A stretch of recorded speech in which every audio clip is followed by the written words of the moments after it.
Hello everyone, नमस्ते। आजको भिडियोमा म भर्जिन वाटरमेलन मोहिटो बनाउन गइरहेको छु।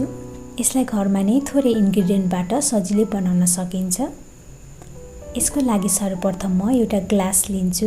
ग्लासमा म आधा कागतीलाई 4 टुक्रामा काटेर राख्छु। कागतीको बियालाई चाहिँ निकाल्नुपर्छ। त्यसपछि यसमा म 8-10 पुदिनाको पत्तालाई पनि राख्छु। अब कागती र पुदिनालाई कुनै यस्तो प्रेस गर्न मिल्ने खाले वस्तुले हल्का प्रेस गर्नुपर्छ। यहाँनिर बेलनाको पनि युज गर्न सकिन्छ। यसलाई धेरै चाहिँ प्रेस गर्नु हुँदैन, 5-6 चोटी हल्का हातले प्रेस गर्नुपर्छ। प्रेस गरिसकेपछि यसमा म 1 चम्ची पिसेको चिनीलाई पनि राख्छु र थोरै कालो नुनलाई पनि राखिदिन्छु। साथै चप गरेको 10-12 पिस खरबुजालाई पनि राखिदिन्छु।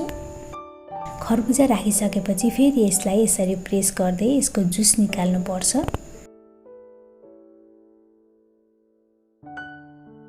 खरबुजाको यसरी सजिलै जुस बनिन्छ। अब यसमा म 5-6 पिस आइस क्युबलाई पनि राखिदिन्छु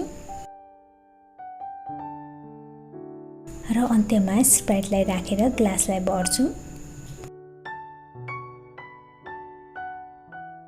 यहाँनिर स्प्राइट चाहिँ चिसो नै हुनुपर्छ।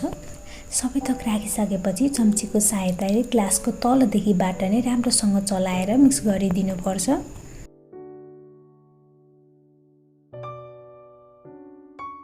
अब यो भर्जिन वाटरमेलन मोहिटो रेडी भइसकेको छ। आशा छ भिडियो मन पर्यो होला। भिडियो मन पर्यो भने भिडियोलाई लाइक, कमेन्ट गरिदिनु होला र भिडियो मुनि रहेको सब्स्क्राइब बटनलाई पनि क्लिक गरिदिनु होला। Thank you for watching.